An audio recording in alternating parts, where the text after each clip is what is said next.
Lee, thanks for coming on today. Really appreciate you taking time out of your schedule. This is awesome, Chris. I can't wait to get into it. I've been waiting for this podcast for a long time, so thank you. No, I really do appreciate it. I've been following your stuff for a while now, and I know we talked, I think, a month ago, in particular, and some of the details that we got into. I'm a big fan, and then your content that you've been putting out online as well. And I know you've got some big things coming. So I am really excited, and I know the listeners they will be as well. But just before we get into that, why don't you just give us a little bit of background about yourself, kind of who is Lee Taft and what's he doing at the moment? Yeah, well, thank you. I appreciate that. So yeah, I've been in sports, gosh, my entire life. I started my professional career as a phys ed teacher in the later '80s, and while I was teaching, I was also coaching three sports. I was coaching American football, I was coaching basketball, and I was coaching track and field. But I was also starting at that time to train athletes on the side. I had parents asking me to work with their kids, and so I would meet them at parks and do them in driveways and stuff like that. And then after just a couple years of working in the public school system, I wanted to get more into the strength and conditioning field. So I started my master's at the United States Sports Academy in Alabama. And from there, I ended up at Bollettieri's Tennis Academy, which everybody knows now as IMG. And that was in '91. And so from that point on, Chris, I kind of chased the academies a little bit. I went to another academy up in Tampa, which was called Palmer. And then I went to University of Kentucky, did some training on the side, but I also worked with the men's tennis team there. And then I opened up in '94 was my first facility I opened up. And it was up in New York, where I'm from. And then ever since then, I've owned several facilities. I went back into teaching for a little bit, but I never stopped training. And over time, what happened is I went from, like all of us do, training 14, 15, 16 hours a day, to eventually I got more into consulting. And it was very organic. It was just area coaches would ask, or administrators would say, hey, could you come in and help our coaches? And one thing led to the next. If you do a good job, they'll tell somebody else. And then so over the last 3-4 years, I've probably had 40 travel engagements per year, where I traveled all over the world and do a lot of consulting with colleges, pro teams, facilities. And that's led me to here today to share the mic with you. So it's been fun. Absolutely, and such an interesting journey as well. Like so many experiences over the years, and I think it's those experiences that you collect along the way that are just invaluable. So I think, like, within that, what kind of got you really interested in movement within kind of tennis in particular? Yeah, so I was always a fairly quick athlete, wasn't very big. I graduated high school. I think I grew 2 inches in college, actually. I'm only 5'10" now. So I was never a really big athlete, but I was quick. I was fast. I played in high school, I played 4 sports, tennis being one of them. In college, I played 4 years of college basketball, but I also played 2 years of college tennis. And the funny thing is, the only reason I only played 2 years is because I transferred to a college called SUNY Cortland, which is near Syracuse, above Binghamton, kind of in the middle of the state of New York. They didn't have a men's tennis team. They had women, they didn't have men. So I ended up stopping there. But I continued to play a lot of tournaments and stuff like that. And then I started teaching it a little bit. And then when I went to Bollettieri's, I was a strength coach working with it. And from that point on, I'd never have gotten away from it. I've always worked with players. I continued to play a little bit here and there, not as much, obviously, as I liked it. So I was always involved. My whole family was involved with it. We always played as kids all the way up through. So it was one of those sports that I looked at as I was never a great technical player. Like I would be like Brad Gilbert's book there, Play Ugly, or I forget what, that was me. I was a junk player, but I could get to every ball. I was quick and I would drive opponents nuts. And I knew I could do that. So I just kept getting the ball back and hitting it. Well, that got me interested in speed and movement. And I'm thinking between that and my basketball, and actually back in the mid '80s is when I really started paying attention to it, when I was still in college. And I was taking like biomechanics classes and thinking, man, I want to look more into that. And that's how I got interested in it. And then I started to realize, and again, Chris, this was at a time when we didn't have access to YouTube and stuff. We didn't have it. I used to go to the library and I could never find anything on like multi-directional speed or change of direction. I could find stuff on sprinting and track and field, in the 80s, all the Eastern Bloc country methods and European methods, the German textbook of sprinting. I had all that stuff. So I started creating my own model. I'd watch somebody move, I'd watch old video, and I'd say, okay, I keep seeing that same pattern over and over with hundreds of athletes doing the same type of things. And that's how I started to create concepts that just made sense to me. And then as I started sharing them to coaches, they're like, well, yeah, that makes sense. We see the same thing with our athletes. I'm like, yeah, there's something there. I don't know what it is yet. And then as I got more into the science and studied physics and why we move, then I'm like, okay, there it is. The central nervous system is dropping clues. We just got to be ready to pick them up and pay attention. So that's kind of how it happened. And I love it. I love the movement. No, and that's awesome. I think, what do you think that the benefits are of, obviously you mentioned your background playing the sport there. Do you think that's a huge part of your development as a coach, not only obviously as a player, but do you think that gave you a very, very good kind of perspective on what to expect on the court? It did, especially early on as a young coach, right? Because I was able to say to my athletes, yeah, I get it. I know what you're feeling. You know what I mean? I know when they say that doesn't feel right. I say, I know it doesn't, but give it time. This is why, because I felt the same way. Or if we're teaching them how to gain more translation out of a split step to get a massively hit a wide serve. I'm split step, I'm ready to go, and they give you one of those big, hook serves that drives you way outside the doubles line. Well, I can talk to them about you have to be able to explode through space, escape space laterally. I said, you can't put both feet firmly on the ground evenly and then expect to move. You've got what I call a glide step. Mm-hmm. And so I can say that to them, and because I felt it. As where when I've worked with other athletes in sports that I've never personally played at a high level, I have to do more research. I have to do more video analysis, and I have to maybe talk to somebody like you who maybe had exposure to that and say, hey, Chris, what did you see in this sport when you played? Then I can give them more. But seeing I play tennis, I can say, yep, I know what you're saying. I know why you're complaining, because I complain too, but this is the bottom line. This is how it's going to work. And then you'll be better at it. So yeah, it definitely helped. Yeah. And I 100% agree. And actually the thing that comes back into my mind is was it maybe 18 months ago now? I was just kind of on court and I was hitting with one or two of the guys just as a bit of fun, like no practice or anything. We're not breaking any NCAA rules, don't worry. Yeah. But then we started really getting into it. And like I played growing up till I was about 18 and then stopped and played rugby.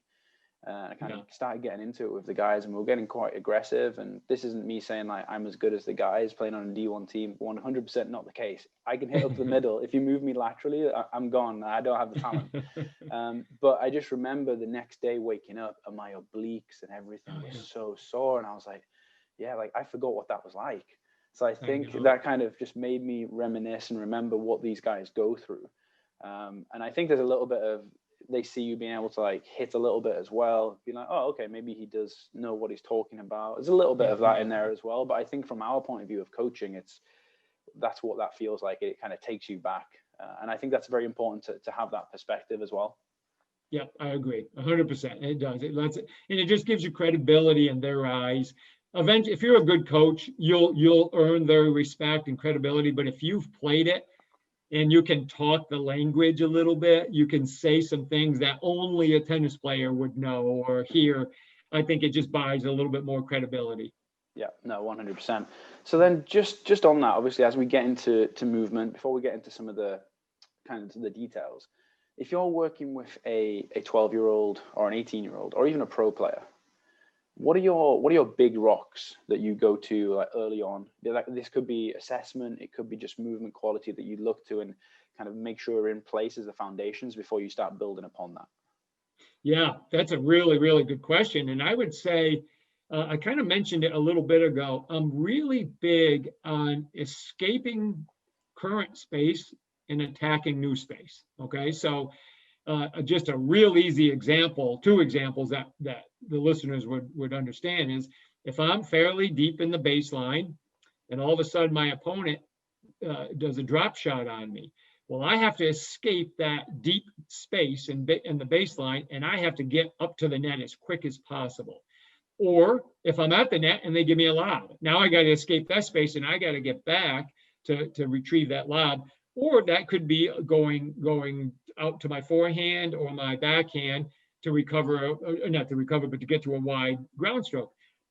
I think if we can get athletes, young or elite, to understand the mechanics that help them best to escape that space. When I hit my split step, following kind of these steps like push, open, and now drive like you're a sprinter. You're trying to win a race. The race happens to be getting to the ball so you can hit a good shot coming back. I think if I can get my players to do that, even if it looks a little bit ugly at first, it's kind of like when I remember Andre Agassi saying when he was a kid, his dad said, just swing hard. We'll make it go in the court eventually. But if you don't learn that sequencing, and just like with golfers, they'll say swing, we'll teach you to hit the ball, but let's get that timing of sequencing down. That's kind of the way I treat speed. I'm like, let me see you just go hard. And if it looks pretty rough, all right, I can fix that with corrective exercises. I can work on mechanical things with you. Maybe it's doing some A skips to understand position of arm and legs, or maybe it's doing a resisted band shuffle to help produce more force in the correct direction, or whatever that may be. But my biggest rock is I need to move you through space quickly. And I'll look at athletes. And so, for example, if we're talking about a younger kid, maybe it's a younger boy or girl that's fairly weak, they might not want to bend their knees a lot because it's uncomfortable. It's hard. They don't have the power. As where if I look at, somebody like a Nadal or somebody who's got strong hips and legs and can come out of a low squat and they actually feel more comfortable there. Now but I might have to say to him, okay, you're really good in that power component, but we got to get a little bit more elasticity. We got to get you to be, so we can, that's how I would assess them. But if I can just talk to them about escaping space, move, then at least I know I've got them moving in the right direction. Mm-hmm. No, I like that a lot. And I think there's similar concepts, obviously, that happen in like football and basketball as well. Like, I think those principles can be definitely applied across the board. Yeah. Now, I'm going to come back. You mentioned something very interesting there in terms of, I think it was like Federer making him maybe more elastic if he's very comfortable in that position. I'm actually going to hold on to that one and I'm going to come back to it in a little bit. Great. But I want to, because I think it is very important what you mentioned there. But I want to go to deceleration. I think that's very important as well. Yeah. And I think a lot of coaches, maybe that are less experienced, straight away getting into the field, it's all about outputs. We look to how quickly can we, if we're talking tennis, how quickly can we get from the baseline to the net? And it's all about a 10-yard sprint time or something like that. Whereas we don't think about, it's all kind of all gas, no brakes. And we've got to almost flip the switch, because if your body doesn't know necessarily that you can slow down in that space, then there's going to be like a little bit of a handbrake on there still, because your body's being careful. It's that response that it's almost the brakes are coming on. We can't go as fast as we want because there's a net in the way, or there's a fence in the way, or there's an opponent, for example. So we can't go as hard as we want because our brakes aren't fully developed. So can you just talk us a little bit through your kind of deceleration progressions? And I think maybe why is deceleration actually important? Yeah, that's really critical. I'm so glad you mentioned that, because people need to understand this, because it's not sexy, right? It's not as sexy as, dunking a basketball or hitting a running forehand down the line, But I'll always tell athletes, you want to be great other than just one movement or one shot, right? Okay, so maybe you hit a great forehand, you ran out and you hit that forehand, but then your opponent hit it to the other side of the court and you can't get there because you couldn't decelerate and then re-accelerate, right? So we want to be better than just one shot. So what I developed is to help coaches, athletes, therapists, people to understand a system to help athletes feel very comfortable with this deceleration is, it's just called a three-phase deceleration system. So basically, Chris, it would be like if you and I were working together and you're my coach and you're trying to either introduce to me, or I've just come off an injury, but I'm cleared to do some movement, or maybe I had 2 months off, I went vacationing, and now I'm just getting ready to get back into it, right? In any of this case, you might say, hey, let's start you at our lowest impact mechanics dealing with deceleration. So there's about 8 or 9 deceleration patterns that I typically teach. One of them could be just a jump stop or a split step, or it could be a lunge stop, right? But what I'll do is I'll put a band around someone. So you are my coach, you have a band around me and I'm facing away from you. And you say, Lee, I want you to run to that cone. It's 5 meters away. When you get there, I want you to do a lunge stop on your left leg, okay? And hold that position. Well, because you have a little band around me, you've actually taken a percentage of my body weight away. And we call that hitting the position. All you're trying to do is let me feel comfortable that I can hit that position. I don't have all my body mass going into it yet. I've slowed down a little bit and I hit it. And I'm getting very confident in hitting those positions. And then the next phase, you just take the band away and say, okay, your body weight now, I want you to run out 5 yards, hit that position again and stick it. Awesome, I got it.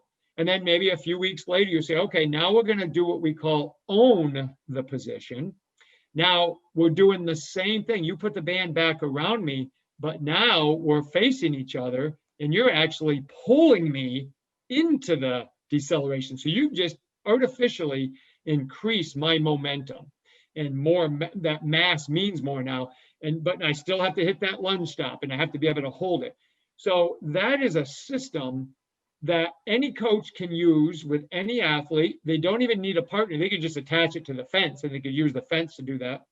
But what it does is it allows the tissues to become more, whether we want to talk about tensile strength, because it does take a little bit of time and we can do that over time, but it just allows the tissues to get more ready, to be prepared, to become more resilient to that hard impact.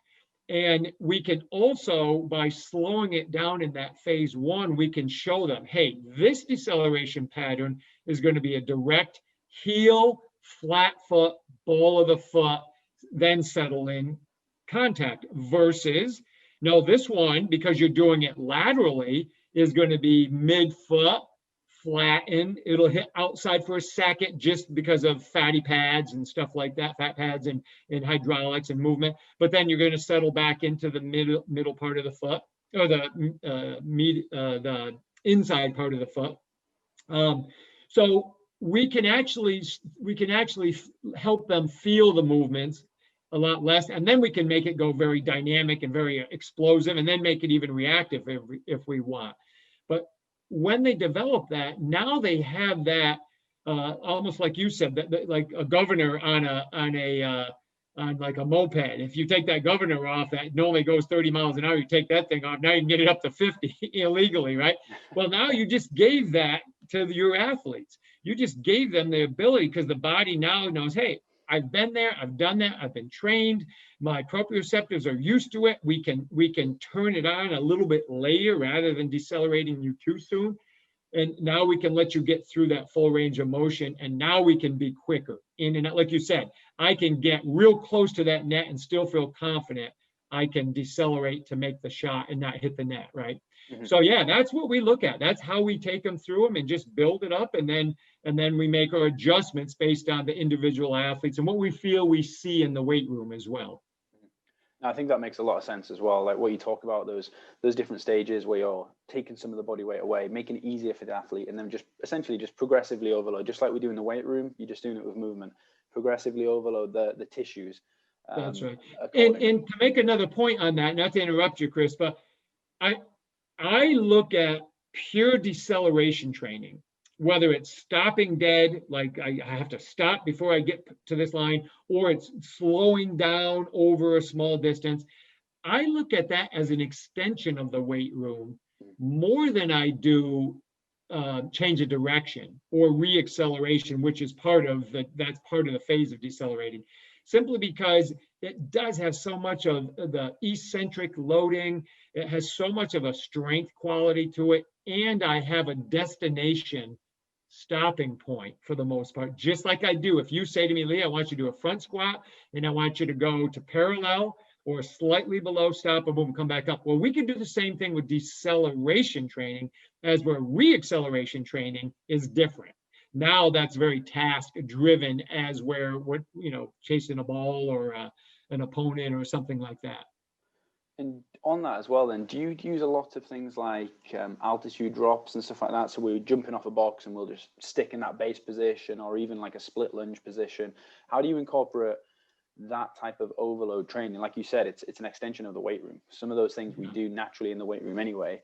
And we can kind of go almost a little bit off topic here, but I think it's very relevant that maybe some of the things that we class as traditional strength training can be done on the court anyway. That's right. Absolutely. I 100% do. I love the depth jumps. I love, even for a younger athlete, just stand as tall as you can on your tippy toes. Get up as high as you can. And then I want you to drop. There's a box behind you that if you touch it, you're going to be below 45 degrees. So don't touch it. Right. So when you drop, don't let your backside touch it. Stop before you get there. Right. And now that's giving them an external cue, and it's giving them a destination. Right. It's just don't go beyond that. So it gives them something to work towards. And then I can say, all right, well, let's try that again. But now I'm going to stand you up on this 12-inch box. Now do it again. Right. And so, yes, we can do it, and we can smartly progress it to meet the demand of the athlete at the stage they're in. And do you ever, just out of interest, do you ever push them so they can jump off a box and then into kind of a wide forehand hold position and things like that, just to kind of overload the tissues in those positions that you see on the court? Yeah, especially angular. You know what I mean? So like if I'm standing on a box and so if the box is right here and I kind of jump off 45 degrees, get into that open stance forehand and stick. Bam, right there. Now, the nice thing is you can do that exact same thing like I talked about before in those 3 phases. So I could put a band around you and say, go ahead, I got you, you're good. Then I can take the band away. Then I can pull you into it, maybe with a really light band, but it's still a kinesthetic sensation that they have to overcome. So yeah, definitely. I love those. And then I'm gonna steal that one. Actually, I'm gonna use that with one of our, because I think that can be used as well, not only from a like on court fully fit athlete perspective. Like there's your return to play as well, taking the load off the athlete and then progressing that way. That's the first thing that came to my head. That's right. Is we can progress if you've got an ACL athlete, for example, and she's not comfortable at loading the wide backhand, then all of a sudden we just take a little bit of her load away from her, and now we can start progressing and moving in the right directions, building confidence, because confidence is the thing that if you return to the court and you're not confident in your abilities, you're 5 times more likely to re-injure. So that's I think right. what and you're that's doing where is, this go on, sorry. Exactly. That's where this whole 3-phase kind of came from. Years ago, I mean, even over 20 something years ago, I just started to get a lot of ACL athletes. Parents started to reach out to me. I had my speed academy in New York, and then what happened was physical therapists used to say, well, they're done with us, but they're not ready to play yet. And then I started to get orthopedists started to see what we were doing. And that's kind of how I developed it. And I'm like, okay, they have to be able to decelerate. And I can't run next to them and just hug them when they stop to slow them down. So I said, well, I'll just use a band. I'll go with them. And as soon as they're ready to start to hit, I give them a little tug. And it's like, they're like, man, I didn't even feel anything. I said, well, good. I'll take a little bit off. And then I started messing with the system, and it does. I would say, as selfish as we are as strength coaches, like we want our athletes exploding. We want to hit that high end stuff. Where we really make an impact is helping those athletes who are so afraid to come back. We can help them feel really good. Then they come back even quicker because they now aren't afraid to load. Yeah, no, 100%.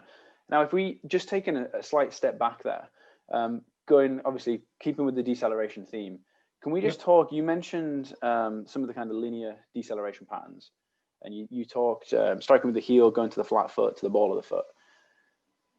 Can you just talk me through that? If we think about we'll stick with the tennis theme, going from baseline to the drop shot, for example, what are you kind of coaching your athletes here, are we emphasizing like drive, just for those younger coaches that maybe haven't worked with tennis players and things like this, or even linear deceleration patterns? Are we saying, all right, drive the heel into the ground, use it as a brake, like kind of like the brake pedal on your car, slam the foot down? What's happening with kind of pronation versus supination? Is there anything you're thinking about as a coach? You're probably not talking pronation, supination with the athlete, but what's going through your mind as you're kind of teaching this? Yeah, don't let me forget, because I want to answer that from the beginning, but don't let me forget to talk pronation, supination, and I'll tell you how I manipulate that. But so definitely. So best example is of what you just described is running towards the net for a drop shot, knowing that most likely not going to do a split step. I'm going to do, because I know where the ball is, so I'm going to go into what we would call a lunge type position, but it's a volley. So if I'm volleying with my right hand, chances are I would have my left foot forward, but it's possible to be open stance too. It just depends on what the athlete reads at that time. So if I go forward, I use my left foot coming forward. Just like you and I would say when we're teaching running to young athletes, we're like, well, geez, if you land on your heels, guys, you're going to that's like putting your brakes on, right? That's the old thing we always say. Well, now we want to do that, right? Because if I go forward and I allow my calcaneus, my heel, to contact the ground first, I know just because of mechanics, that means my shin is pointing towards the direction I'm moving towards, okay? As where when I'm sprinting, I want my shin facing away from the direction I'm going, right? I want to push down and back. So this way, that way, automatically, I know I'm going to put the brakes on. And because I'm hitting on my heel, I have less bandwidth. I have less play. As where if I hit midfoot or forefoot, I have all the mid-torsal joint. I have all the movement potential there. I could go anywhere, and it's very unstable, which means I could potentially roll my ankle or just become very sloppy looking and stumble. So if I land on my heel, I immediately get to put on decelerators. It's out in front of me. It's much more stable. It's a nice big solid looking rock, that calcaneus, and it helps me decelerate really well. Then when I'm doing that, immediately what happens is my foot rolls and it flattens out. My femur starts to glide forward. So my knee starts going forward. And that's when my quadriceps are turning on, my hips are turning on, my lumbar erectors are turning on, so I don't fall over like a tree that just got cut down, right? And all that stuff is slowing me down. And as more foot touches, I'm getting more sensory input. Now I can get my big toe involved, and now I got my glutes and my perineals, and all that stuff is starting to say, okay, now I know where we are. I know what to do. I feel my body moving over it, so I better turn these guys on to help us slow down. And so you and I can teach that in a very, very controlled setting by literally saying, hey, let's learn how to lunge. Let me have you lunge forward with your left foot and stop quickly. And if you want to pretend that you're volleying, now jog forward 3 steps and do the same thing. And then eventually, maybe 6, 7 weeks, hey, sprint as hard as you can for 10 meters. Now do that. And that's how we lead them. But we start talking to them first. And here's the thing, Chris, if I'm just doing that forward lunge that I talked about, if I just said, hey, start here, just take a lunge forward and stop, I could land on the ball of my foot, and I could probably control that. Mm-hmm. But if I'm going at massive speeds, like chasing a drop shot, and I land on the ball of my foot first, which immediately tells us either with my shin pointing back towards under my body, which is a very unstable position from going forward and having to stop, mm-hmm. or if my shin is still angled out in front, and the ball of my foot touches, that means I went into great plantar flexion, which is incredibly unstable to stop us, right? My gastroc and all that stuff is kind of like saying, what the heck's going on here? So that's really, in a nutshell, what we're looking at, why we want the heel to touch, because that proprioceptively tells everything else, okay, here it comes. Now the foot's down, boom. Now I can turn on all the other decelerators from the bottom up. Mm-hmm. And then what happens there when, like, obviously we mentioned that, like, pronation, supination, and then even kind of obviously like abduction and things like that? Like what's happening in the foot? You see a lot of athletes as they approach the net turn and slide with their feet. Are you teaching that? Is that something natural that you don't necessarily touch? How does that work in your system? When I worked with players that had to play clay, either red or hard true or whatever, we would work on things like that. We would teach them what to do. Now, guys and girls are so fast now, and they're so good. They slide on the hard courts like they do on clay. Some of them, it's amazing watching them do it. And so we just talk about your leg is going to do something pretty natural. Don't let your upper body screw that up. So if the upper body gets way out of position, so now that really nice looking leg plant doesn't matter anymore because your upper body screwed it up. So we'll talk about that. We'll talk about and how we do it with them without making it too verbal and talking about stuff they don't understand and want to understand. We'll just drive it through a drill, like using a medicine ball to maybe enhance their momentum and have them have to control their momentum. So if we start going back to what we talked about, pronation and supination, if I do, let's say I do this forward run to the net, and I turn my left foot kind of sideways because it's acting as a brake too. So it's almost like a lateral stop. And if I were to really emphasize to that player, I want you to supinate. I want you to get to the outside. Well, with supination comes plantar flexion. And that is a strategy that opens the ankle. It helps extension. It helps me finish a movement. It's not a very compact type thing, which I do want when I want to decelerate and change direction. So now I've just opened them up to a potential loss of balance, or at worst, an ankle sprain or something like that, or possibly knee or hip, depending on which the weak link is, right? But if they are able to feel that medial part of the foot and the great toe and the medial portion of that calcaneus, that heel, well, now they can use adductors, they can use glute medius, they can use the quads correctly, the knee via the shin that goes internally rotate a little bit, loads the hip up top. So I can get all those positions by them feeling that. And how do we do that? Well, if I took a medicine ball, and if my left leg was in front, and I took that medicine ball and I drove it across my body, or even from my right shoulder down by my left hip, action reaction of physics tells us where there's an action, there's going to be a reaction. So if I drive to the outside, I'm going to create pronation. Most people say, no, it's going to drive it outside. No. I said, because the body's going to protect itself, so it's going to come back inward. But if I want to make it supinate, I'll go just the opposite. And so that's how we get athletes to feel it without having to listen to me ramble. I'm like, all right, just go from here to here. Give me 3 sets of 5, and that's all they have to know, right? You and I want to know what's happening mechanically, and that's how we do it. That's how we get them to feel those positions.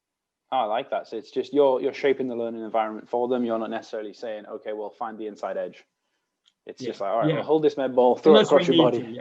Yeah, exactly. Yep. And and I can guarantee you probably got players on your team right now that are very inquisitive. Like they're like, all right, why are we doing this? And then you got others that are like, oh, I don't care. I got to get back to class or something like that, right? So you get the spectrum. Some people want to know, some don't want to know. So I respect their wishes, based on that. And does that stay with the deceleration theme, just moving laterally now? Because we know that tennis, for the most part, is dependent on playing style, around 75, 79% lateral movement. Yes. How does that look from a deceleration standpoint? Is anything changing there, or are the principles the same? Yeah, principles are pretty much the same. It's if what happens intuitively is it's like the nervous system, central nervous system just kind of knows how fast it knows if I'm in danger of not, landing my foot really well based on speed. So if I'm standing dead center in the middle of the court and you and I are rallying and you hit a ball about 5 feet to my right, well, there's no threat to me. I'll take a quick open step and then I'll hit it. But if you hit it right up the singles line, almost driving me outside the doubles line, all of a sudden my body says, okay, get ready, because now you're going to have to not only go fast, but you're going to have to now control that. So when I change directions from that lateral, so let's say I hit an open stance with my forehand. So my right foot my toe is kind of pointing the sideline, basically. It would be angled a little bit different, but kind of that way. Now, the next movement is when, as I swing, everything kinetically just comes around with it. And all of a sudden, and this is one thing I'll say to my athletes a lot. I always like you to have your hip bone and your ankle bone facing the same direction.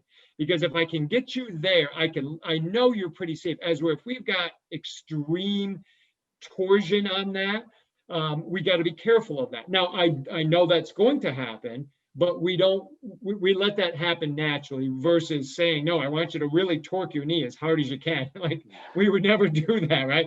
But we would say, if I can get your hip and your ankle bone facing the same direction, now I can get into dorsiflexion, I can pronate, I can get to the inside, I can have my knee inside the foot, my hip inside the knee, and the line from that right foot pushing off goes up through my inside shoulder. That's the line I want. I don't want it on the closest shoulder. I want it on the other one, because that's what'll drive me forward.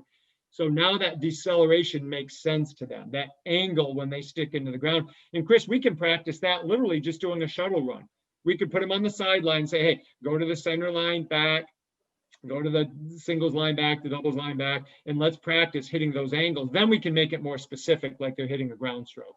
No, I think that's important as well, like teaching them, and again, shaping that learning environment. We talked a little bit off how you might use like a cone pickup drill just to reinforce those positions. And like you said, trying to create that line from the ankle through the opposite shoulder so we can actually produce force.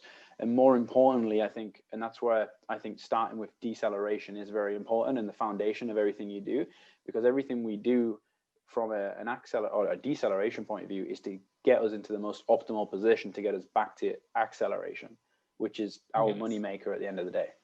That's right. And you mentioned it earlier when we were talking about it. If an athlete doesn't have confidence, or if the coordination, the co-contraction and the coordination, or the lack of co-contraction doesn't exist, then the athlete will never reach their potential. I always use the example of elite boxers versus beginners. An elite boxer can snap a punch all the way and not worry about getting a hyperextension because their coordination has been developed where the body can decelerate late through that full range of motion.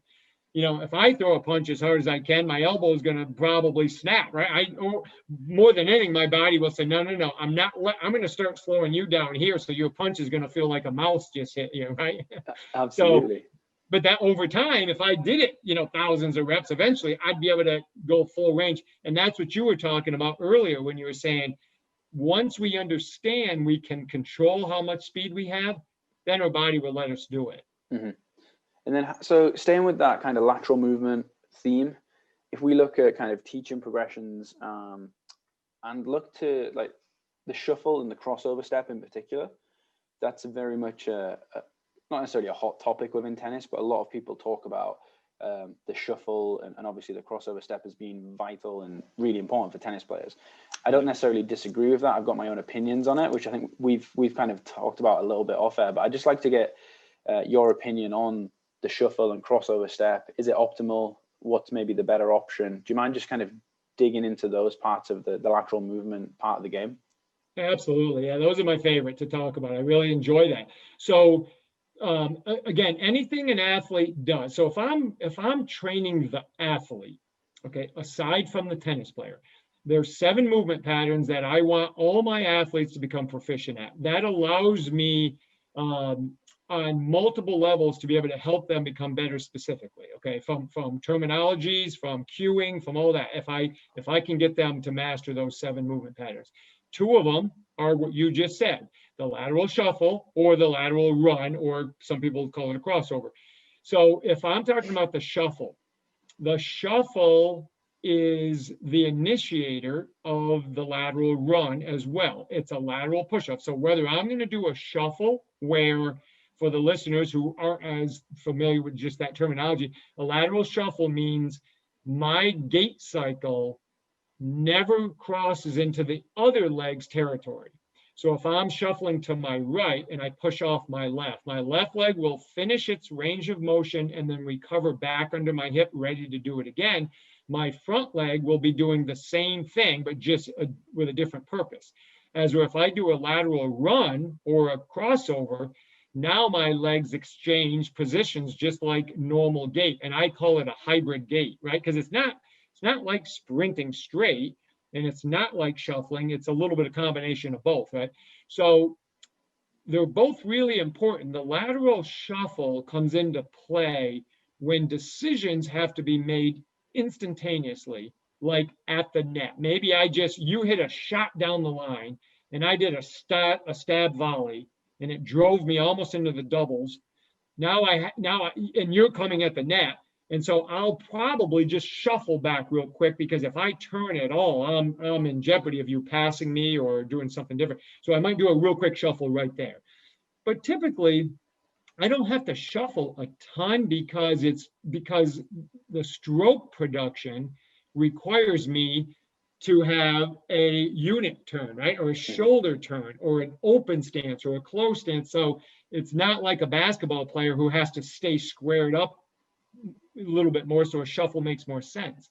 So the athlete will naturally select the lateral run step or the lateral run because they can get their pelvis involved and they can get a little bit more of an acceleration. They're a little bit faster that way, but it also lends them to be able to play the game better, because it allows them to have that shoulder unit turn to be able to get into their ground stroke, okay? And the gait cycle of a lateral run step or a crossover is we push with the back leg, which is identical to the shuffle. The initial response of the front leg, the initial response, like right off, that's identical to the shuffle, because we're going to push, we're going to have some pelvis rotation, more femur rotation relative to the pelvis. It's going to open a little bit, but now where it separates is once my front foot now opens, I'm actually trying to get over that foot so that I can push down and back like I would be if I were accelerating. And by doing that and getting that front kneecap to turn in the direction I want to go, it clears a pathway for my back leg to travel through. That's what's critical. As where the traditional crossover step that's been taught, where the front foot stays completely straight and we drive up and over and across, you're getting two femurs that are fighting each other versus working with each other and opening. One's staying, one's trying to get across, and you're just not able to utilize the system as well. So I know that was a kind of a long-winded answer, but that's probably an answer that gets me excited, or a topic that gets me excited to talk about human movement as anything. So hopefully that explained a little bit. No, definitely. And I think that's really important that you kind of went into those details as well, because a lot of coaches, I think sometimes just from a lack of understanding, still try to teach the crossover step where the hips are kind of parallel to the baseline. And it's, well, if me and you were to race, Lee, down the corridor, and you were to shuffle and I was to sprint or turn my hips and run, there's only going to be one winner. And I think as soon as you put it into kind of those terms, I think coaches have that kind of aha moment, and they're just like, oh, right, yeah, that kind of makes more sense. And that's right. And you said you lead with the kneecap opening up the hip, and I sell it in a slightly different way, but essentially exactly the same thing. And I just say, girls or guys, you've got to open the hip. You've got to point the hips in the direction you want to go, because that's the gate. If the gate's closed, you can't go through the gate. And it's the same principle. And I think that's really important to understand. And you talked about obviously pushing with the back leg. Do you, as we're trying to get to that acceleration position, is there anything that you take from do you take anything from like track sprinters or anything that you look at any sort of like similar shapes? Do you think there's much crossover, or is it a completely separate world? What's your opinion? No, I do. Yeah, no, I do. I think there's a lot of crossover there. Obviously, my intent and my task is different, and that's where the limitations come from doing purely track stuff. But what has to happen, so if you took a split step and you compared that with some 100-meter sprinter coming out of the blocks, okay, so the 100-meter setup in the block at the set position, that is their split step. Our split step is feet parallel, okay. The moment we know which direction we're going out of that split step. We push, we open, and then we push. Okay, so we're taking our center of mass from where it is and we're moving it in the direction we have to go with that back leg, because the back leg is behind the center of mass, and that makes, just mechanically more sense. It's easier for me to push my center of mass than it is to pull it that way. Track athletes doing the same thing. They're pushing, they're opening once they get off that first thigh drives out. Now they're pushing again, and then they keep doing it. We're just doing it maybe for 1 or 2 steps and hanging a stroke, or maybe 3 steps, whatever it is, but it's the same concept of body translation through space and escaping the current space and getting to new space.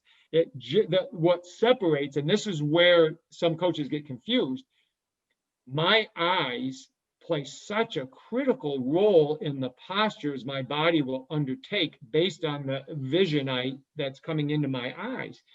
So in track, I don't have to worry about anything except for staying in my lane and going straight. That's why I can literally look down in front of me and not worry. You can't do that in team sports. So my eyes naturally keep my posture a little bit more upright from the very beginning, versus a track athlete who can just simply worry about the drive phase all the way through. You and I playing tennis or playing rugby is another sport where if you drop your head, you're probably going to be taken off in a stretcher because you didn't see what was coming, right? So we need to make sure that we understand when an athlete is learning the models of acceleration. We can take it from the track world, but there's going to be variation because the eyes are going to say, no, I have to see over the net. I have to see what's coming potentially. And so I'm going to have a little bit of caution with my stride length because I can't overrun the play. Mm-hmm.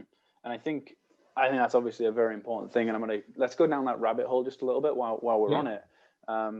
Now I've tested athletes for however many years now, and I know you will have as well.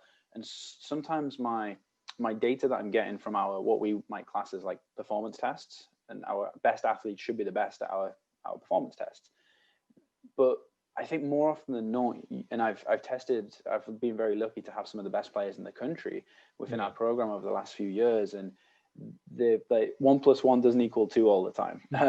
So I've got some of these phenomenal players that maybe aren't quite as efficient over a 0 to 10 or maybe a change direction test, but then they're still the best player in the country, and it's their perception, kind of action reaction skills. So in terms of teaching that, is that a skill we can teach? Are we almost, I don't necessarily like this term, but you'll have to excuse me here, like stepping out of our lane? I think everything should be we should be working together, a very holistic approach, but are we almost stepping out of our lane if we try to get into those type of things? Like how do you work as that with a coach and then with a sport coach? Yeah, that's an awesome question, because that's really where our profession's been heading, hasn't it? We've been trying to figure this, because we lived in such a closed world of drilling for so long, like let's set up some cones and tell them to go to the cones and back, right? Now we realize, well, just like you said, gosh, my best athlete absolutely sucks at these drills. They're like awful, but yet they go out and they beat everybody, and that ability to perceive and have almost like that prediction model, to be able to see things early. Number one, I think there's a definite genetic component to that. Number two, I think the way they were exposed to things growing up and having to read and problem solve situations created pathways in their brain that allowed them to become more acutely aware of their surroundings, just much more clearly maybe than some other athletes. So they can sense a down the line shot or a wide serve or a drop shot sooner. And we're talking sometimes, Chris, and you know this, sometimes it's almost at a subconscious level. Their brain senses a body lean or a racket angle in their opponent that other players just don't pick up on. And next thing you know, they're starting to come out of their split step and actually starting to accelerate or creating an acceleration posture sooner than somebody else. Because you know as well as I do, at the level you coach, and then you get to the Nadal and Serena Williams level, if you're not predicting movements a little bit and being very perceptive, there's no way you can get to how hard these guys and gals hit the ball now. It's just incredible. So I do think that. Now, in terms of crossing over into, doing stuff that the coach should be working on, I think we can put them in situations, whether it's partner exercises, ball drop type drills, where you're forcing the player to not only read where the ball. So let's say I have two tennis balls, and I throw one like this, or I throw one like that, and you have to now go get it. Well, you're having to learn several things. Where'd the ball go? What angle did it go at? That's critical. What angle, what speed is it traveling at that angle? And they have to pick up on these things immediately. Same thing could be done as if you took your tennis team and you put one player at the net and the other player at the baseline, and one of the players had to get to the other side, the other one had to defend them. Well, that's an unbelievable way to teach them to read speed, angles, boundaries. If I have them cornered and they only have about 3 feet on this boundary, well, I know I can make a play. But if they have 10 feet and they're really fast, now I have to take a different angle, a different vector to cut them off based on their speed relative to my speed. How do I know that? Experience. I only know if you and I played tag for say 5 minutes one time, I wouldn't learn you very well and you wouldn't learn me. But if we played for a month consistently, by the end, nobody's going to score a point, because we're going to be so used to each other's style, it's going to be really hard to play, right? So that, I think, is something we can introduce without crossing the boundaries and saying, hey, hit the ball this way or whatever. You know what I'm saying? So yeah, I love that question. No, definitely. And I think I look at it as like, as an athlete or as anyone, I think just in life, like you're a sum of your experiences. And the more experiences you can kind of get on your journey throughout life, or as being an athlete, I think the better off you're going to be. So I think that comes back to what you're talking about there in terms of exposures. The higher the number of exposures that you've got to working with different players, different game styles, and within tennis especially, working in different surfaces, I think that's going to put you, because obviously movements are going to be slightly slower on clay and things like that as we're kind of gliding into each shot. And that comes back to kind of John Boyd's like OODA loop theory. I'm not necessarily going to go down that rabbit hole, but I think you made a very good point in terms of looking at racket head positions. If we're hitting that forehand, what's the athlete shaping up to look like? And that comes like from me, like something I've been thinking about after our last conversation a few weeks ago was, well, if we're the athlete that essentially is on the court the most and can develop their technical and tactical abilities and even psychological is going to be the best athlete for the most part. Like physical is kind of a little bit further down the tree, or higher up the tree, whichever way you look at it. Yeah. But I think the more we can look to develop those points, so whether we're playing mirror drills or even to take it to the extreme, full court points with no ball and a racket. Now, this is just kind of a bit of a potentially a mad idea, but if I'm playing newly and we're on opposite baselines and I'm looking to shape up and hit a forehand, and the shape I've selected is to go maybe inside out, I'm going to hit to your backhand, for example, then if you go to your forehand, you clearly haven't read my body position that well. So, and it's something that I'm looking to introduce with my teams is, oh, well, can we use this as some point play? You've got a racket, you've got to focus so much on what's actually happening with the racket and like the opponent's hand and the body positions that they're creating, that you know where they're going to go before they've even made contact with the ball. And that's where I think the difference is between kind of the elite and kind of just your top 200 players or even kind of top 500 players. That's right. I think that's so on point. And there's an exercise, you'll enjoy this, and I've done it with little kids all the way up to high level athletes. And with the high athletes, I use it as a warm up. With little kids, it's actually a training tool. I'll take a ball and I'll toss it up, but then one time I'll take my right hand and thrust it over the ball and the left hand under it, which is creating a top spin, but the top spin's going to my left, their right, if they're facing me. And then I'll do it the other way. Then I'll go like this with my thumbs are above the ball, my fingers above, and I'll throw my thumbs under. They have to say, well, okay, that's backspin, so it's going to go away from me. Then I'll go like this, and they're like, all right, I got to be ready. So, and then I'll do it at different angles. And what happens is eventually they learn to see it and they'll predict it before the ball touches the ground. They're already moving in that direction. So with my older players, I'll just use it as a warm-up, and I'll tell them, hey, every time you move towards the ball, you either have to use an open step or a closed step to get to it. So they know, because they've had experience, they know which way the ball is going. But now I can use that still as a reactive tool, but now I can, with them, I can address different foot placements, you know what I mean? To do stuff like that. Or if I pull them away so the ball is coming back towards me, they can do a forward step. Or if I spin them at it, now they can open up and create some space. So yeah, we can have some fun with it. No, absolutely. And I like that. Again, I think that's starting to, which kind of leads nicely into my next question, is about kind of closed versus open drilling and skill development. And I think by doing that, obviously, you're starting to bridge that gap a little bit. Yeah. Just for the listeners that maybe aren't fully sure on kind of, or coaches, maybe tennis coaches, what a closed skill is versus an open skill, and how do we kind of bridge that gap? Is closed better than open? Is open better than closed? Do you mind just kind of delving down that rabbit hole for me? Love to. And that's a topic that's been around a long time. Even back when I was in college, we talked a lot about that, but it was much more heavily tilted towards closed drills back then. And the reason is we can make them look real pretty. You know, we can dress them up. We can make kids look great because it's like a dance, right? They learn a dance over time. They look really good. And so we perceived that as learning was taking place, and it was, but it wasn't complete, right? So an open drill is one in which the athlete has to make a decision based on what they read. There's going to be a task that an open and a closed drill are going to have.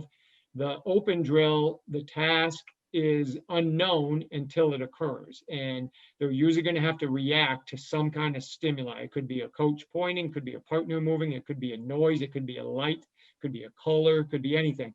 And they have to react. As where the closed drill is something that the athlete's going to know. So the best example probably a lot of people know of would be like a 5:05 or a 5:10:5 or a typical shuttle run, right?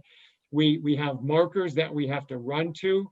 When we get there, we change directions or we do something, but it's very reproducible. So the benefits of a closed drill is you and I might notice in one or two of our athletes that, man, they just don't plant well on their left side. Something about that.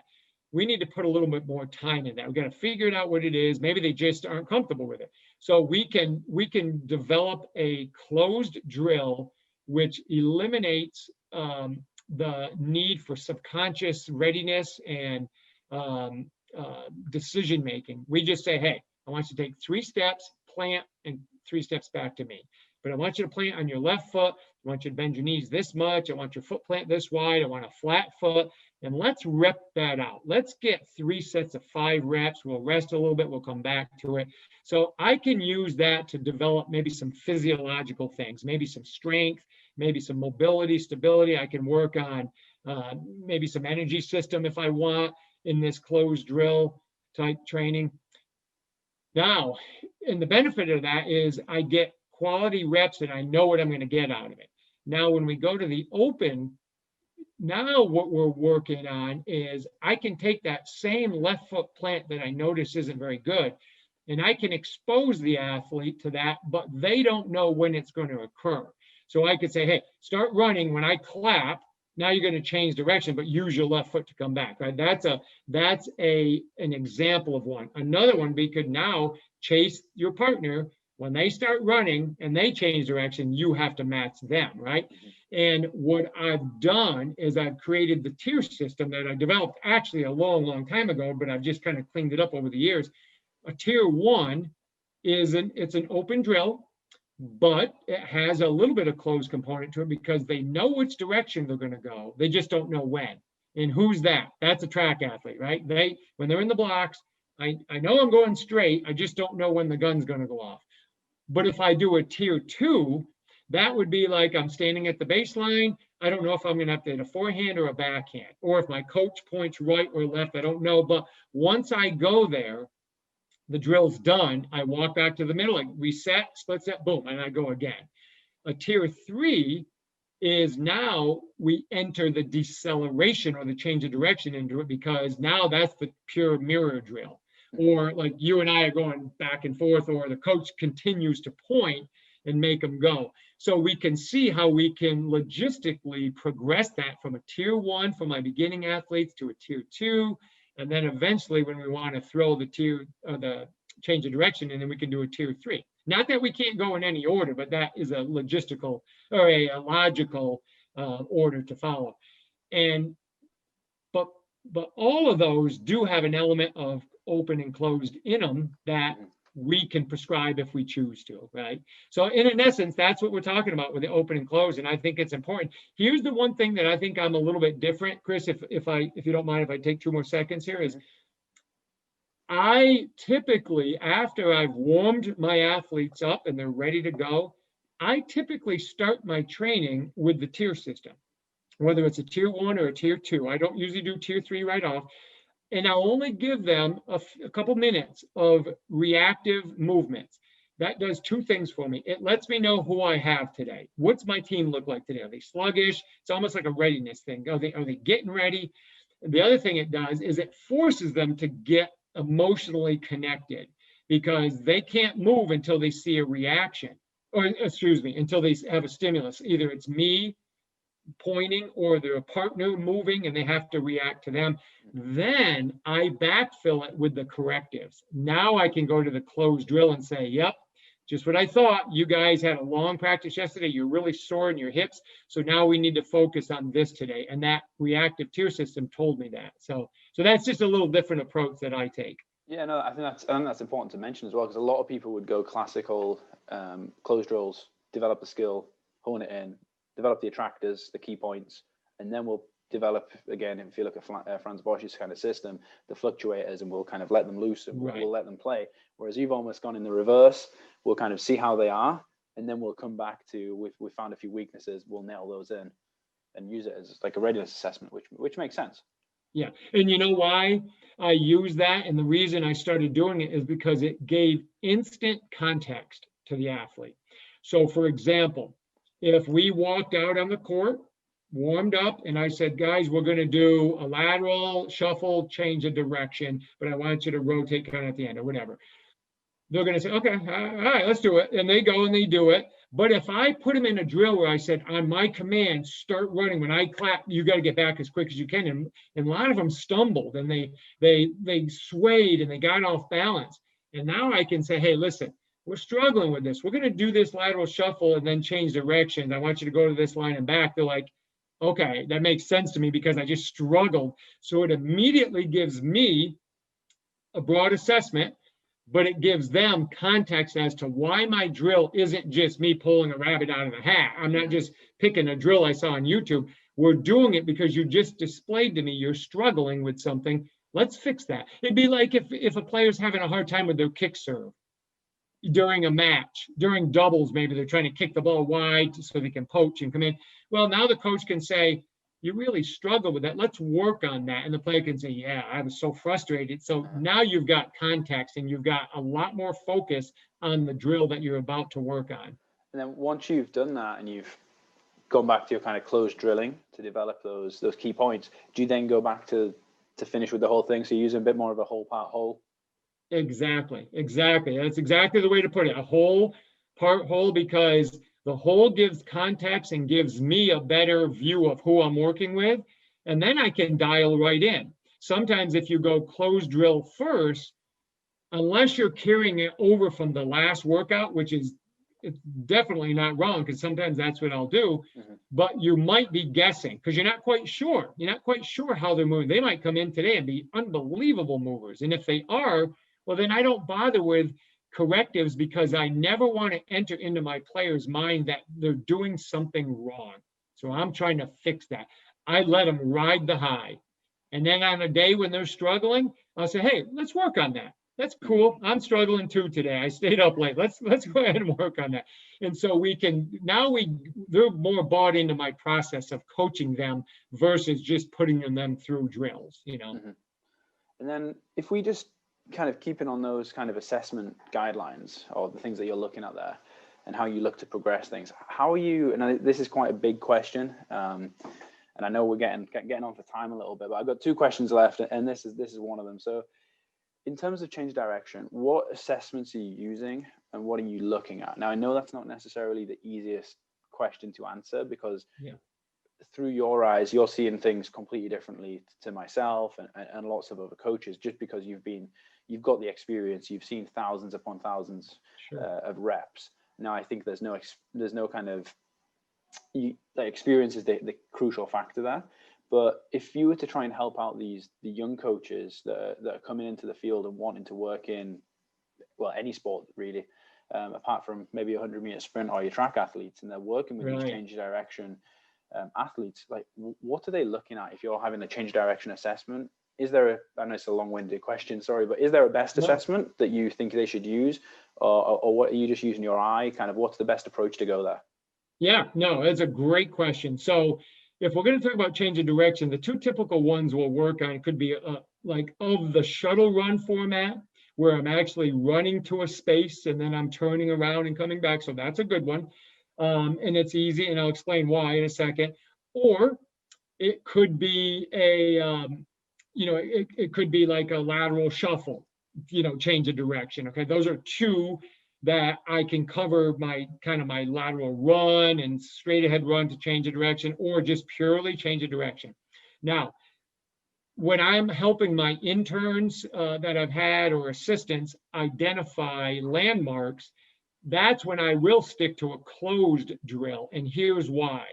Unless I use video. If I use video, that's different, because then I can capture even an open drill. But if I use a closed drill, so they start to learn how to identify landmarks with their naked eye at full speed, is we let them know what is the model of change of direction look like. So once my foot plants, what are we looking for kinetically? What do I want to see? So we'll talk about foot plant, like we already talked about, pronation. I'm going to get a little internal rotation. It's going to load up the hip. I'm not going into valgus. I'm not swaying and creating disjointed angles. We want to see those things. We want to see, knee bend and whatever. So if I do that in a closed drill, and the athlete's going to move to a certain line on the field or on the court or on the ice, if we're dealing with hockey, I can have my assistant or my interns look and say, this is where they're going to plant. So be ready. Be ready. That's when you're going to identify the deceleration process or change of direction process is going to start occurring. Start looking and watching. And I try to give them 3 things. The first time I say, watch lower body only. Just look from knees down and just don't even pay attention to the upper body. The next rep, do just the opposite. Watch above the pelvis and up. Just see what the head, the neck, see where the chin goes, see what the shoulders are doing, and see if you can start to notice a little bit about the ribs, how it moves. And then the third time, just glance at the athlete. Just get an overview, because a lot of times, all of a sudden, things will stick out really quick when you're getting an overview of the human body moving. You'll say, oh my gosh, I didn't even notice. They kept doing this every time they planted. I didn't, because I was too isolated, right? So, and then I'll have them just keep repeating that. And then eventually they get to the point where they start to know if, for example, Chris, if somebody plants on a flat foot on an angle and the shin is vertical, they have to be loading the heel. We know that from the weight room. Just mechanics just tells us. But if the knee is pushed forward over the toes, well, it's a good idea that we probably have some loading at least the midfoot, but probably towards the ball of the foot. So then the player can say, oh man, they just planted with a vertical heel. And when they came out of that cut, they kind of staggered backwards. I'm like, there you go. Because they used the heel, they weren't loading the whole foot proprioceptively. That sent a different message to the body. So that's how I help them start to understand it. Look at the model. What should it look like? And really, a lot of times I'll just start them with landing off a jump. Because if they can start to identify, if an athlete lands and their heels come way off the ground and the athlete steps forward out of their landing, I'm like, well, of course, they lost their balance, right? But if they landed on their heel and their knees were pushed back and they stepped backwards, I'm like, yeah, well, that makes sense. So that gives not the players, but the younger coaches landmarks based on a model of movement, and then they can start choosing what's most appropriate. I like that as well. And it's just breaking it down. I think like we've all been guilty of trying to look at the whole picture and taking as much information as we can. And I think that's for a lot of, especially the younger coaches listening that don't maybe have a system of analyzing movement. Right. I think something as simple as that, just saying, okay, this rep we're going lower body, this rep we're going upper, then we're going to take in everything we can, and you're giving yourself more chance of success. That's right. And look at the model. Where should it be? If somebody shanks a ball on a ground stroke, and we look and we notice, well, their racket head was tilted this way. And if you notice that, well, there it is. So that's what we try to do. Just look at the landmarks. What caused the problem? And then that helps them. Mm-hmm. And then just kind of moving on to our final question now. And this is potentially a harder question to answer. All right. But how do we ensure transfer? Now, it is a very hard thing to do. You can look at kind of Verkhoshansky's dynamic correspondence as much as you want from the weight room, and even like Bondarchuk as well, like his system, which is fantastic. But how do you kind of go about that? How do you make sure we get in some sort of transfer? Yeah, man, that's another topic that's everybody's kind of talking about over the last few years. I guess the best way that we eventually can identify that is, are we seeing results? Are we giving enough time for our training protocol to kind of permeate the athlete's central nervous system, so it's no longer a conscious effort and it becomes a subconscious movement based on our coaching? And now are we seeing that? Like, are we seeing a tennis player that never used to do this particular movement? Now they are, and now they're having better success. And we're not only seeing better success by the metrics, but the player is saying, gosh, I feel so much better. It feels cleaner. It feels easier. Now we can say, hey, these 3 to 4 prescriptive drills that we gave, and that's the only thing we change. That's the mistake most coaches make, is they change everything. Mm-hmm. And now you're like, well, what actually mattered? You got to pull out a couple things, give it some time, and that's how you know if it's working. If we're seeing that, then we can start to say, yeah, I think we're getting some transfer of the training there. But if all of a sudden we take a new athlete that's never trained before and they start training and they get better, that doesn't necessarily mean our training transferred. It just means they had an exposure where they got stronger just naturally, especially young kids, right? Young kids, you could have them literally lift up their notebook 10 times in a row and they gain some central nervous system adaptation, right? As where if you just got a new Division I transfer who's already an elite player, well, you're going to have to do something pretty good to get some adaptation to them. So that's my best answer. That's what I've always looked at. I'm like, okay, if it's going to transfer, negative or positive, right? Because we got to look, is it negatively transferring?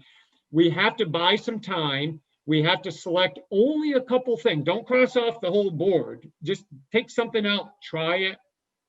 If that's good, try something else. And then we can start to say, what is the athlete telling me and what do the results look like?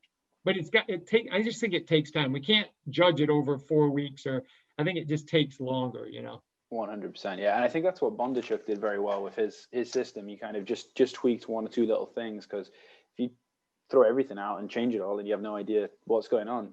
And do you think that's something that you've learned kind of with your experience over the years? Like, I know when I first started with within like kind of this industry, you'd be like, wholesale changes left, right, and center. Yeah. And then now it's like, okay, well, it might be a little bit frustrating, but let's be really patient. Definitely, 100%, and on many levels. So from my strength training to my mobility work, to my speed work, I've learned to be patient, because I think what I identified over time is, we got to be in it for the long haul. The athletes have to be, we have to be, the system has to be, we've got it. So I'm okay with just saying, you know what, I'm just going to take exercise number 5 out, and I'm going to take it out for this month or this cycle. Maybe I'm doing a 4-week cycle. I'm going to just take that one out and let's see what happens. And if I'm like, nah, that didn't do anything, and I'll either put it back in if I like it, or I'll switch something else, or I'll keep that one out, take another one out, and then add two new. And then that way, at least I can systematically see what's making the change. Oh yeah, early on though, I was like, all right, the hell with this. I was literally taking my paper and throwing it out, rewriting, and then you're fixing like, I have no idea what I just did, but it's still not working. So definitely. And you, in order to kind of know that you're improving and things like that, is this kind of just the eyeball test? Because like I said earlier, you've seen thousands of reps now, you know if we're getting better transfer, or are you running some performance tests, or a combination of the two? Yeah, a combination. But I'm the old, and I think if you talk to a lot of older strength coaches, they're like, yeah, I can just sense it, I can feel it because I've watched enough. That's the way I am. I'll document my numbers. I got a kid now that I'm working with, and we'll document his stuff. But I watch him and I'm like, that just looks so much cleaner. It's less wasted motion. And he'll come back and say, at first it felt funny, but now I can feel it. And now I see what you're talking about. And so that's usually my best input, is when the player says, yeah, now I'm getting it. Now I'm feeling it, and I'm making the play easier. So yeah. And then just to finish off here, Lee, because I know we're touching on time, but three final things. So just firstly, kind of, is there any on this subject in particular? Are there any books that you would advise people go and pick up and things like that? You know, there's a book. It's a little bit. You and I might have talked about this. I'm not sure. It's a little bit deep, but if you want to understand what we talked about a little while ago about the kind of this perceptive model or predictive model, there's a book called On Intelligence, and it's Jeff Hawkins, and it has to do with how, experiences and the brain stores information, and it prunes useless information that's not being used very much, and it bolsters information that you're feeding all the time. I loved it. I've read it probably like 5 times, and it's fairly deep. I think that's a really, really good book. There's a book called Make It Stick, which is a nice book. It's a learning. I think a lot of coaches nowadays, once they have a basic idea of movement and training and mechanics, keep learning. Don't get away from that, but start to learn how we learn. Because it lets you cut in front of the line a lot quicker. You know what I mean? It just lets you skip stages, because if you're like, yeah, if I just use an external cue versus a internal cue, or if I use summary feedback versus this type of feedback, I just get better results quicker. So if they learn how to teach and learn how people learn, I think you just get a lot better at it. So those are some good books right there.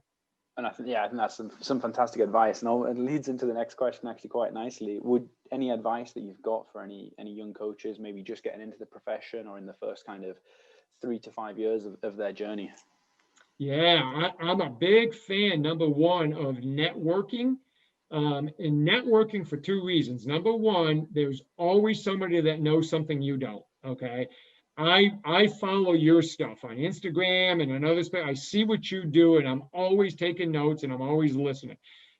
If young people think they've got it figured out at 22, they're mistaken. They're never going to make it in this or any other profession, right? So networking allows you to learn, but it allows you to create solid connections to advance in a profession, right?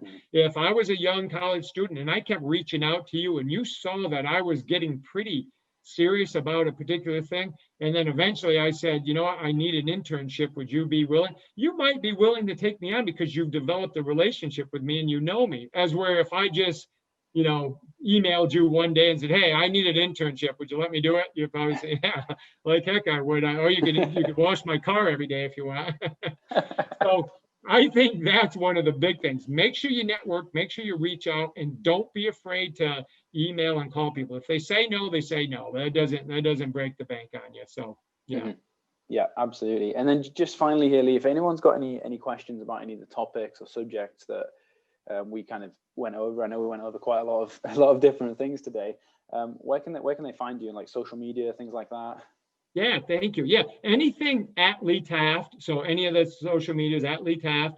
And then if they just go to leetaft.com, they can find out stuff. I blogs and you know, if they search YouTube, you know, they can find, I put a lot of free videos out there, and I'm always willing. I answer everybody. If it takes me a couple days, maybe sometimes, but I usually get to everybody right off. So yeah, I appreciate you allowing me to share that. But this was fun. I really enjoyed it. You do a great job interviewing. No, thank you. And I appreciate that. And I appreciate everything you obviously do for the profession as well. And I would say for everyone listening, go and check out like Lee's YouTube channel, his website. There's so much like awesome free content on there. And I'll do the plug for you, Lee, as well. You have got your tennis, is it tennis speed specialist certification coming out? I'll let you do, you correct me if I got that wrong, but you go for that. Thank you. No, I appreciate it. Yeah, we're going to launch coming up here real quick, certified tennis speed specialist. If you go to ctss.co, and then, yeah, you can get on the list and it'll be sent out. We're really excited about it because it's just about giving a system of teaching and models of teaching how we want, you know, our players to move and as athletes. So, so yeah, I appreciate it, Chris. Thank you. No, I think that's going to be like a phenomenal resource as well for anyone, not only tennis players. I think it's anyone that works with any sort of movement sport, which is essentially everyone. The more you can understand and develop kind of more layers to your knowledge there, it's just gonna help you. So, and like I said, I've already seen some of the things that you've put on YouTube recently, which are kind of linked to that course, and it's blows my mind every time I go on that channel. So thank you for putting out fantastic content, and thank you again for joining me today. I appreciate it, Chris. You're awesome. Keep it up. This is great stuff. You're changing the industry for us all. It's great. Thanks a lot, Lee. Appreciate it. Have a good day. You too. No, appreciate it.